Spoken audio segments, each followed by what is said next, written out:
दिदीले परमानन्द गुरुलाई यहाँ नल्याएसम्म यो स्कुलको अभिवृद्धि श्रीवृद्धि हुँदैन भनेर उहाँ लगाए। उहाँ अग्रपङ्क्तिमा रहेर यहाँका गण्यमान्य बुद्धिजीवी सबै भक्तहरूलाई साथमा राखेर गुरुजीका नजिकमा गएर हामीले स्कुल चलाउन सकेनौँ। सत्यवती अब त्यो बेलामा सायद गाविस थियो होला अघि। अरू वडाहरू अलि सम्पन्न पनि छन्, यो वडाले निमुखो पनि छ, त्यति पढालेखा पनि छैनन्, धेरै पछाडि परेको छ। गुरुजी हजुर नगएसम्म त्यो शिक्षण संस्था अगाडि बढ्न सकेन, के गरौँ, हजुरदेखि अतिरिक्त हामीले कसैलाई पनि देखेका छैन भनेर कान्छी दिदी लगायत यहाँका बुद्धिजीवीहरूले गुरुजीलाई अनुरोध गरिसकेपछि ल हिँड गर म आउँछु, अब यज्ञको लागि माध्यम बनाऊ, सनातन वैदिक धर्मको संस्कृति सभ्यताको पनि प्रचार गरौँ र त्यो शिक्षण संस्थाको श्रीवृद्धिका लागि केही चिन्तन गरौँ भनेर गुरुजी आउनुभयो। अब त्यो साल मलाई थाहा छैन कति सालमा हो, अहिले धान्यचललाई नै माध्यम बनाएर अनि पहिलो यज्ञ गरेर के कति बच्यो त्यो मलाई थाहा छैन। त्यो विद्यालय अगाडि बढ्यो अनि दोस्रो पटक फेरि हामीहरू आयौँ। अझै पनि त्यो स्कुल पछाडि परिरहेको छ। अब हामीले मावि चलाउन चाहन्छौँ भन्ने यहाँहरूको आग्रह रह्यो। आएर हामी खटेर डटेर दिन रात भक्तहरूलाई प्रेरणा गरेर यज्ञ सम्पन्न भयो। सम्पन्न भएको अवशेष जे जति थियो यज्ञको अवशेष त्यो प्रसाद पुरा एक दानो चावल एक दानो धान मन्दिरलाई नराखिकन हामीले ईश्वरलाई दियौँ।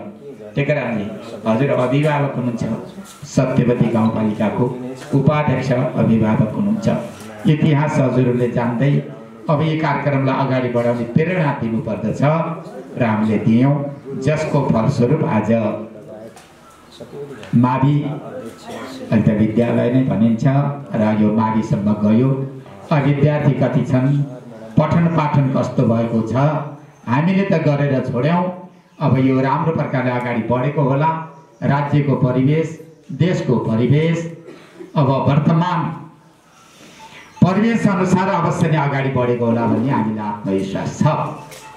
अब यिनी कर्महरू हुँदै जाँदा जुन मन्दिरलाई माध्यम बनाएर दुवै पटकका यज्ञहरू सायद यही मन्दिरको प्राङ्गणमै भएका हुन्। यसरी विद्यालय अगाडि यो शिक्षण संस्था अगाडि बढ्दै गर्दा जसको प्राङ्गणमा यज्ञ अनुष्ठान भए र त्यो अवशेष विद्यालय शिक्षण संस्थाहरू सबै निरीह हुने अवस्थामा देखिएको छ। अब यो एक क्षेत्रको दोष होइन, यो समग्र राज्यको नै दोष मान्नुपर्छ, त्यतातिर पनि नजाउँ। र अब यस क्षेत्रको एउटा धार्मिक धरोहरको रूपमा रहेको यो संस्थालाई कमसे कम एक दुईजना पुजारी र एक दुईजना कर्मचारी दीर्घ रूपमा यो थामियोस् धानियोस् पूजा चलिरहोस् भन्ने अहिले अब कान्छी दिदी जुन संस्थाको अध्यक्षको रूपमा कान्छी दिदी रहनुभएको छ, अरू सदस्यहरू रहनुभएको छ र अरू संस्थाप्रति समर्पित संस्थाका हितचिन्तकहरू सबैको आशा आकाङ्क्षा पनि त्यही रहेको बुझिन्छ।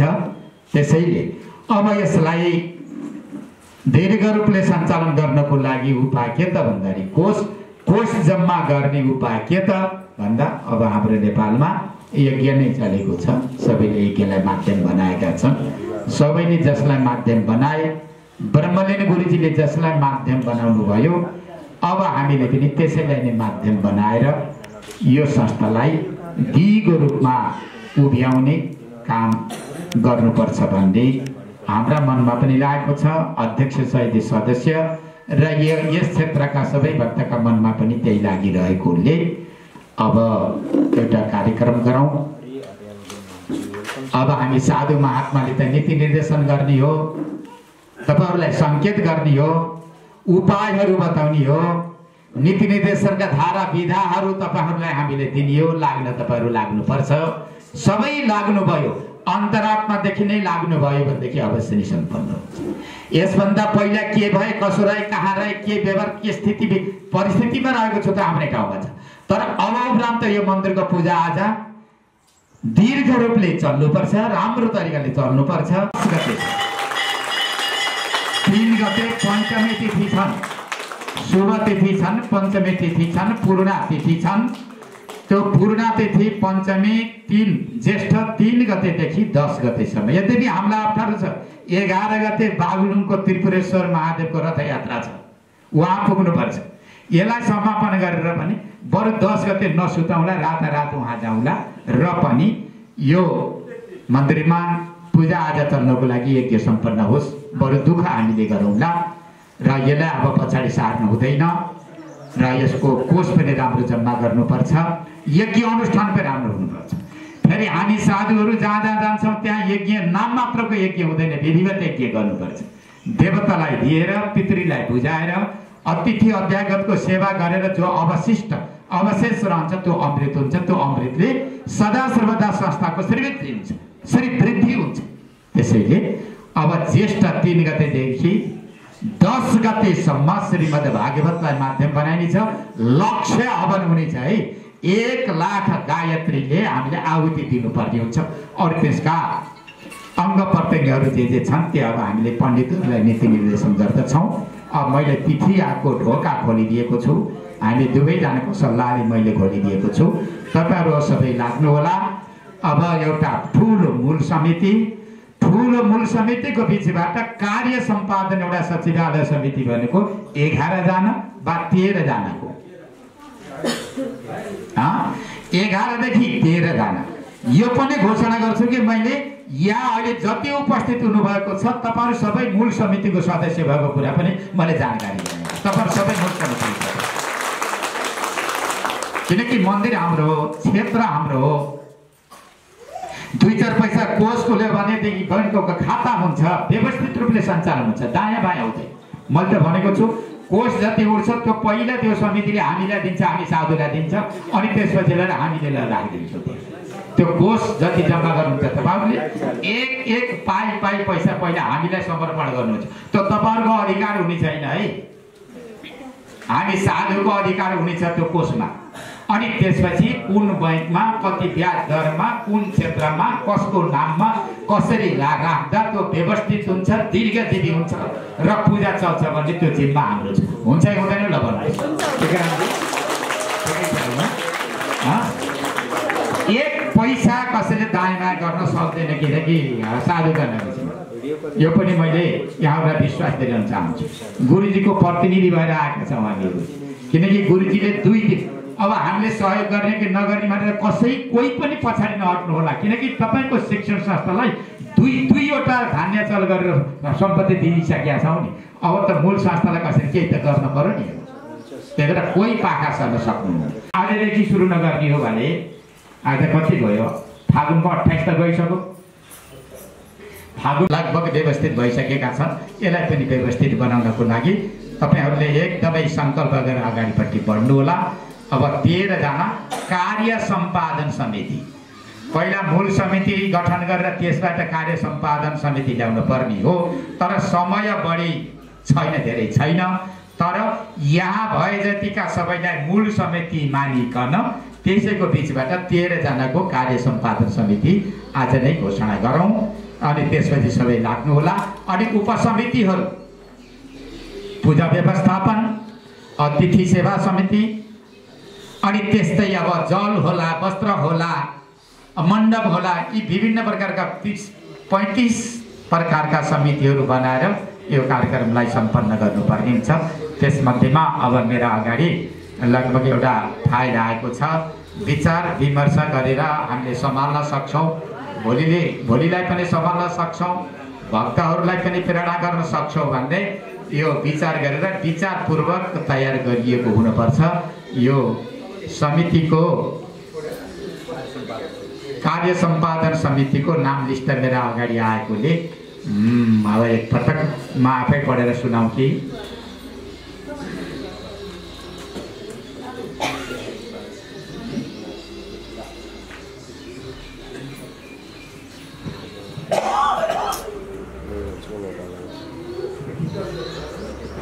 अब सर्वप्रथम सत्यवती गाउँपालिकाको अध्यक्ष भद्र शिष्ट प्राज्ञिक व्यक्ति हुनुहुन्छ, अध्यक्षको पदमा आसीन हुनुहुन्छ। सत्यवती गाउँपालिकाको अभिभावकको आसनमा आसीन हुनुहुन्छ त्यस्तो टीकाराम पाण्डेज्यूलाई यो समितिको सल्लाहकारको संयोजकमा रहिदिनको लागि मैले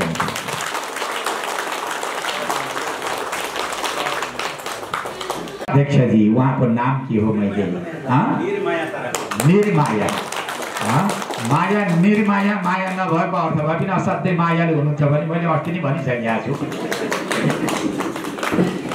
सल्लाहकारको अध्यक्ष पदमा टीकाराम पाण्डेजी आसीन हुनुहुन्छ भने सहसंयोजकको रूपमा उपाध्यक्ष निर्मायाजी रहनुभएको छ।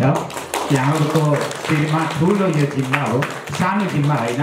बिगार्छन् कि अगाडि बढाएनन् कि प्रचार प्रसार कमी कमजोरी भयो कि मेरो कार्यालयबाट त्यो कार्यक्रम सम्पन्न गर्नको लागि के गर्नुपर्छ कि त्यो सबैमा चिन्तन गर्दै अगाडि बढ्नुहुनेछ, नीति निर्देशन गर्नुहुनेछ टीकाराम पाण्डेजी र उपाध्यक्षजीले। अब त्यस्तै अब वडाध्यक्षहरू जे जति हुनुहुन्छ यो कति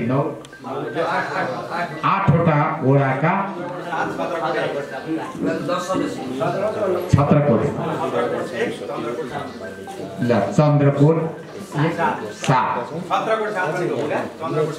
ल अब यो अलि विधिगत छत्रकोट 1 र चन्द्रकोट 7 समेत गरी यहाँका 8 गरी 10वटा वडाका वडाध्यक्षहरू हाम्रा टीकारामजीका सदस्य हुनुहुनेछ।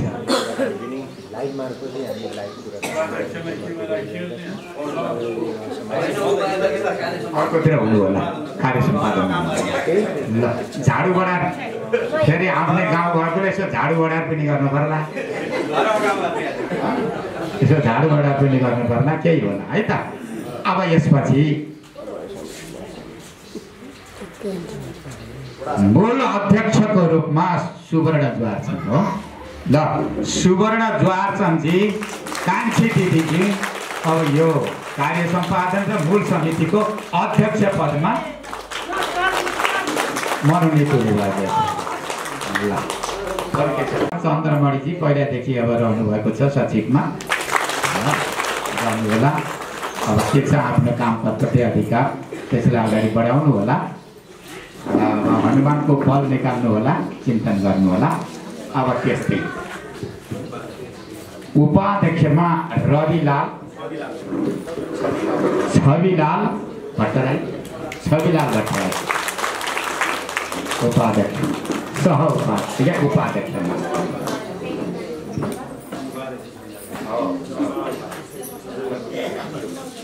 अब अर्को सह उपाध्यक्षमा दुर्गा प्रसाद भण्डारीज्यू कता हुनुहुन्छ होला।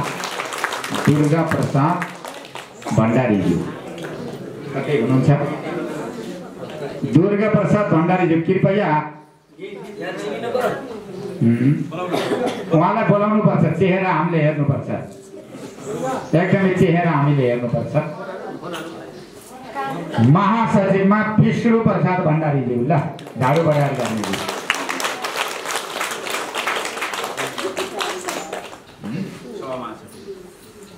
सह महासचिवमा सूरज क्षेत्रीज्यू, सचिवमा कृष्ण बहादुर थापाज्यू, विद्यालयको प्रहरी हुनुहुन्छ। प्रहरी तपाईँको ठुलो जिम्मा रहनेछ। अफिस अहिले त्यहीँ बस्नेछ तपाईँको अफिसमा। कागपत्र इन्टरनेटका कुराहरू आउनेछन्। अब त्यहाँ पत्र कम्प्युटरहरू तत्कालै केही तयार गर्नु पर्ला, आजदेखि नै लाग्नु होला। किनकि तपाईँ अहिले प्रह हुनुहुन्छ, हामीले ठुलो परिश्रम गरेर तपाईँलाई प्रह बनाएका छौँ, त्यसको ऋण तिर्नु होला है त।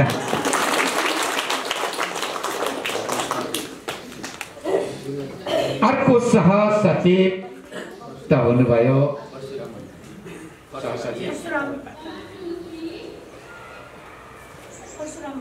परशुराम भण्डारीजी। परशुराम भण्डारीजी तपाईँ पनि सहसचिव हो, सहसचिवमा रहनुभएको छ। किनकि धेरै एउटा समूह बिलो भने काम गर्न सजिलो हुन्छ। अब त्यस्तै कोषाध्यक्षमा ललित जङ लालचन्द। अब ललित दिँदै नराख्ने भने अलिकति कुम्लो कुटुरो हुन्छ नि त्यो नआउला कि भन्ने पनि छ। फेरि पहिलेदेखि समर्पित पनि हुनुभएको छ, उहाँहरू लागिसक्नु भएको छ। कान्छी दिदीले आफ्नो परिवार धेरैलाई समेटेर मलाई लाग्छ अलिकति कोष जम्मा गरिसक्नु भएको छ मेरो जानकारी अनुसार। पोखरा पुगिसक्नु भएको छ, काठमाडौँ पुगिसक्नु भएको छ। अब त्यो पछि भर्खरै महासचिवमा मनोनित हुनुभएको विष्णुजीले बुझाउनुहुन्छ। अब त्यस्तै सदस्यमा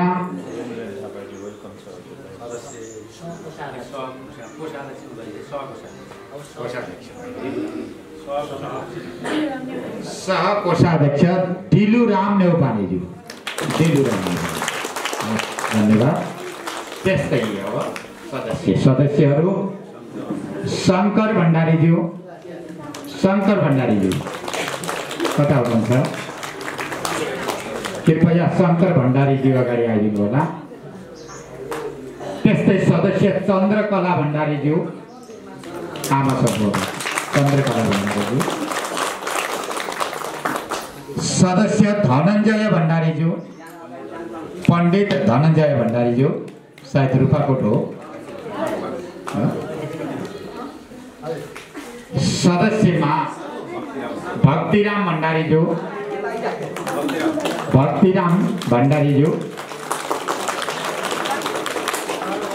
सदस्यमा घनश्याम नेपालीज्यू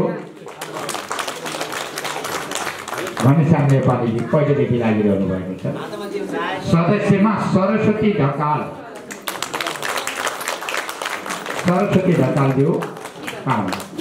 धन्यवाद। सदस्यमा शङ्कर हिराचन्द,